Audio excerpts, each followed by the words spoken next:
दुनिया की सारी बड़ी कंट्रीज जब साथ मिलकर चाइना को कॉर्नर करने की कोशिश करती रहती हैं, तो आपने शायद ही सोचा होगा कि एक छोटी सी कंट्री नीदरलैंड्स अकेले ही चाइना को कंट्रोल कर सकती है। नीदरलैंड्स के एक स्टेटमेंट ने सारी कंट्रीज को हिला के रख दिया है और ये इतना ज्यादा कंट्रोवर्शियल स्टेटमेंट था कि उसके अगले ही दिन चाइना के शेयर्स 28% तक गिर गए।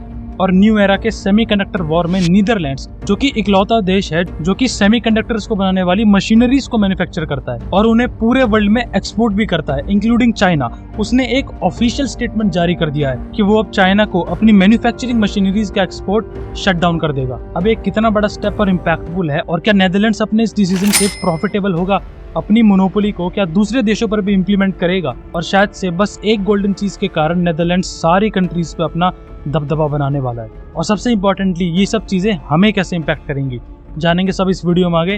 Let's begin. To start with, semiconductors आज की डेट में इतने ज्यादा वैल्यूएबल हैं कि किसी भी कंट्री की वेल्थ को रिप्रेजेंट करने की भी काबिलियत रखते हैं। आज सभी कंट्रीज सेमीकंडक्टर्स की रेस में लगे हुए हैं, क्योंकि मोबाइल फोन से लेकर मिलिट्री वेपन्स तक सभी चीजों में सेमीकंडक्टर्स का यूज होता है। और इतनी ज्यादा हाई डिमांड के कंपैरेटिवली इनकी सप्लाई बहुत ही कम है, और आने वाले फ्यूचर में इनकी डिमांड और भी ज्यादा बढ़ने वाली है। और सेमीकंडक्टर बनाने में मेजरली इन 5 कंट्रीज का कंट्रीब्यूशन होता है। सबसे पहले है नीदरलैंड्स, जिसमें की ASML कंपनी इन चिप्स को मैन्युफैक्चर करने वाली मशीन्स को बनाता है।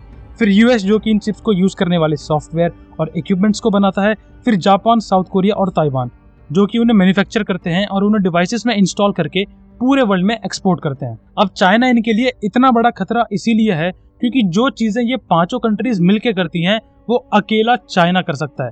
मतलब कि चिप बनाने से लेके उन्हें डिवाइसेस में इंस्टॉल करके एक्सपोर्ट करने तक सारी चीजें चाइना इंडिपेंडेंटली कर लेता है। हाँ, हालांकि किसी भी और चाइनीज प्रोडक्ट की तरह इनकी क्वालिटी भी बहुत लो होती है, बट स्टिल चाइना इनसे काम चला रहा है। अब दिक्कत कहाँ आती है कि चाइना बस एक चीज में लैग करता है, और वो है मैन्युफैक्चरिंग मशीनरीज, जो कि वो हर साल नेदरलैंड से इंपोर्ट करते हुआ है। और नेदरलैंड्स ने इस एडवांटेज का पूरा फायदा उठाने के लिए चाइना को ये मशीनरीज एक्सपोर्ट करने से मना कर दिया है। और ऐसा करके चाइना में खलबली मच गई है। उनकी फॉरेन मिनिस्टर रिप्रेजेंटेटिव माओ निंग ने अपने पब्लिक स्टेटमेंट में खुद इस एक्ट को इंटरनेशनल ट्रेड रूल के खिलाफ बताया। उनका मानना है कि ऐसा करके पूरी दुनिया का नुकसान होगा। इंटरेस्टिंग बात यह है कि चाइना ने नेदरलैंड्स के इस मूव को US की करतूत बताया है। उन्होंने इनडायरेक्टली इस एक्सपोर्ट बैन के लिए US को ब्लेम किया है, और ये सच भी है। यहाँ तक कि उन मशीनरीज का नेदरलैंड्स के पास होना भी US की देन है।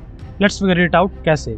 चिप्स बेसिकली जितने छोटे होंगे उतने ही बेहतर होंगे, और जितने ज्यादा ट्रांजिस्टर्स उतने ही ज्यादा पावरफुल। अब इन चिप्स को छोटा होने के लिए उनके अंदर के कंपोनेंट्स, स्पेशली ट्रांजिस्टर्स को भी छोटा होना पड़ेगा। लेकिन 1950s तक इन ट्रांजिस्टर्स को छोटा करना लगभग नामुमकिन था, और इसीलिए US डिपार्टमेंट ऑफ एनर्जी ने इसे और छोटा बनाने पर रिसर्च शुरू कर दी। और 1990 में उन्होंने एक नई टेक्निक EUV को खोजा। लेकिन इसी बीच US ने नोटिस किया कि वो इन चिप्स को पब्लिक के लिए मैन्युफैक्चर करके उनसे बहुत बड़ा मुनाफा कमा सकता है। और दूसरी चीज ये भी थी कि उन दिनों EUV को ऑपरेट और मेंटेन करना US के लिए बहुत महंगा पड़ रहा था, और इसीलिए US ने इस टेक्निक को अपने एलीज के साथ बांटना शुरू कर दिया, जिसमें कि नेदरलैंड्स भी शामिल था। लेकिन US की एक शर्त थी कि वो सारे देश US के दुश्मन चाइना और USSR को टेक्नोलॉजी नहीं भेजेंगे। और ऐसा करके US चाइना और रशिया को इन चिप गेम में बहुत पीछे रखना चाहता था, जो कि पता था आगे चल के बहुत इंपॉर्टेंट साबित होगा। पर समय के साथ साथ इन कंट्रीज ने खुद की चिप कंपनीज में भी इन्वेस्ट करना शुरू कर दिया, और उन्होंने अपनी अपनी कंट्रीज में इन चिप्स को डिजाइन और मैन्युफैक्चर करने के लिए कंपनी सेटअप कर ली। और 1990s में ताइवानीज कंपनी TSMC इन चिप्स को मैन्युफैक्चर करने में इतनी ज्यादा बेटर और एडवांस हो गई कि US की कई कंपनीज ने इन चिप्स को मैन्युफैक्चर करना ही छोड़ दिया।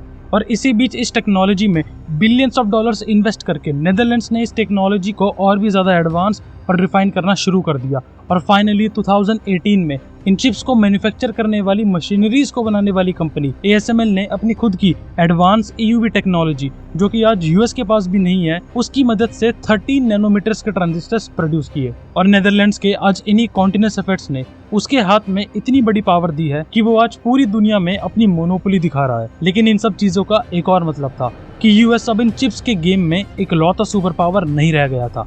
बाकी कंट्रीज भी इन एडवांस चिप्स को अब बना सकती थी, बट हाँ, कोई भी कंट्री आज भी सेल्फ सफिशिएंट नहीं है, सिंस इनकी डिपेंडेंसी आज भी एक दूसरे पर है। कमिंग बैक, अब सोचने वाली बात यह है कि क्या चाइना उन मशीन्स को खुद नहीं बना सकता? वेल, चाइना की एडवांसमेंट और चाइना की टेक्नोलॉजी को हम सब जानते हैं, तो क्यों ना फिर उन मशीनरीज को बना के चाइना सेल्फ सफिशिएंट हो जाए। वेल, चाइना बिंग चाइना इस पिछड़ती हुई रेस में पीछे नहीं रहना चाहता था, तो उसने अपनी सबसे बेस्ट टेक्नोलॉजी का यूज किया, चोरी करना, एस्पियोनेज। चाइना ने अपने जासूसों को भेजकर टेक्नोलॉजी को चुराने की कोशिश की। 2022 में ASML ने अपने खुद के फॉर्मर एम्प्लॉयज पर यह आरोप लगाया कि वो कंपनी से सीक्रेट इंफॉर्मेशन चुराकर चाइना भेज रहे थे। 2018 में तो ASML ने डोंगफुंग जिंगयुआन नाम की कंपनी पर इंटेलेक्चुअल प्रॉपर्टी थेफ्ट का मुकदमा भी दर्ज किया था। लेकिन सीक्रेट इंफॉर्मेशन यह भी बताती है कि चाइना ने ऑलरेडी 3 नैनोमीटर के ट्रांजिस्टर्स प्रोड्यूस कर लिए हैं। खैर ऑफिशियली तो चाइना ने इसके ऊपर कोई भी स्टेटमेंट नहीं दिया है, लेकिन अगर ये न्यूज सच होती है तो चाइना इंटेलेक्चुअल प्रॉपर्टी थेफ्ट के चलते बहुत बड़ी मुसीबत में फंस सकता है। वेल, एक और बात यह है कि नीदरलैंड्स चाहते हुए भी चाइना से छिप नहीं सकता, क्योंकि 900 से भी ज्यादा डच कंपनीज पार्शली या fully Chinese state owned companies की हैं, और इसीलिए डच इंटेलिजेंस एजेंसी ने इन इन्वेस्टमेंट्स को इकोनॉमिक थ्रेट भी कहा है। अब यूएस और चाइना के इस न्यू सेमीकंडक्टर वॉर में नीदरलैंड्स यूएस की साइड ले रहा है, और 2023 में ही नीदरलैंड्स ने चिप 4 अलायंस को ज्वाइन किया है, जिसमें कि एग्जिस्टिंग मेंबर्स हैं साउथ कोरिया, जापान, ताइवान और यूएसए। बेसिकली वही पुरानी जोड़ी। यूएसए ने तो कई बार खुलेआम चाइना के खिलाफ बोला भी है, और उसके एक्शंस में भी ये चीजें दिखाई देती हैं। और रिसेंटली भी कई सेमीकंडक्टर की इंडस्ट्रीज को कई मैसिव इंसेंटिव्स भी दिए हैं, बट एक शर्त पर कि जिस भी कंपनी को इन रिफॉर्म से फायदा चाहिए होगा उन्हें चाइना के साथ अपने ऑपरेशंस बंद करने होंगे। अब ये सब सुन के लगेगा कि नेदरलैंड्स पूरी तरह से चाइना के विरुद्ध है, लेकिन ट्विस्ट ये है कि अभी तक नेदरलैंड्स ने चाइना का हाथ नहीं छोड़ा है। मोरओवर वो चाइना को अपनी कंट्री में लगातार इंपॉर्टेंट जगहों पर इन्वेस्टमेंट्स करने दे रहा है। एग्जाम्पल के तौर पे ये इतने ज्यादा इंपॉर्टेंट है कि रॉटरडैम, जिसे पूरे यूरोप का सबसे बिजिएस्ट पोर्ट माना जाता है, उसमें चाइना का 35% स्टेक है। मोरओवर ना सिर्फ कमर्शियल बल्कि ये पोर्ट नाटो के मिलिट्री शिप्स का भी बहुत इंपॉर्टेंट डेस्टिनेशन है। ओवरऑल देखा जाए तो यूएस और चाइना के इस सेमीकंडक्टर वॉर में नेदरलैंड्स को अच्छी तरह से पता है कि इन दोनों सुपर पावर्स को उसकी जरूरत है। बट द थिंग इज कि अगर कल को कोई और कंट्री नेदरलैंड की इस टेक्नोलॉजी से मैच कर लेती है तो नेदरलैंड्स की मोनोपोली पूरी तरह से बैकफायर कर जाएगी। दूसरी बात देखने की यह है कि सेमीकंडक्टर किसी भी कंट्री की सोल प्रॉपर्टी नहीं है, वो एक सप्लाई चेन है, और उसे अपने फायदे के लिए हिंडर करना शायद से एक बेटर प्लान ना हो। अब बात करें हमारी विच मीन्स इंडिया की, तो हमें इस सेमीकंडक्टर के गेम में बेटर होना पड़ेगा। सेमीकंडक्टर्स की बढ़ती रेस में जहां सब लोग चाइना को कॉर्नर कर रहे हैं, तो इंडिया के पास उन्हें मार्केट प्रेजेंट करने के लिए सबसे बेस्ट ऑप्शन होगा। बट इसके लिए हमें अपनी सेमीकंडक्टर इंडस्ट्री को रिफाइन करने की जरूरत है। मोरओवर 2022 में हमारी सेमीकंडक्टर इंडस्ट्री $27 बिलियन की थी, जिसमें कि लगभग 90% चीजें इंपोर्टेड थी। इससे हमारी एक्सटर्नल डिपेंडेंसी का भी पता चलता है। Who knows कि इस एक्सटर्नल डिपेंडेंसी के चलते हम कल को वही चीज फेस करें जो आज चाइना फेस कर रहा है। वेल, कुछ नीडेड स्टेप्स भी लिए गए हैं हमारी गवर्नमेंट द्वारा, जिसमें कि सबसे रिसेंटली सेमिकॉन इंडिया 2023 की कॉन्फ्रेंस में 4th इंडस्ट्रियल रेवोल्यूशन की बात कही, जिसमें कि टेक्नोलॉजी फर्म्स को 50% तक की फाइनेंशियल एडवाइस और हेल्प देने की बात कही, और यूएस की कई कंपनीज को भी इंडिया में सेमीकंडक्टर मैन्युफैक्चर करने के लिए भी इन्वाइट किया है। कुछ वैल्यूएबल इन्फॉर्मेशन लगी तो जरूर चैनल को सब्सक्राइब और वीडियो को लाइक कर देना। क्वेश्चंस या फिर कुछ करेक्शंस हो तो जरूर कमेंट में मेंशन करिएगा।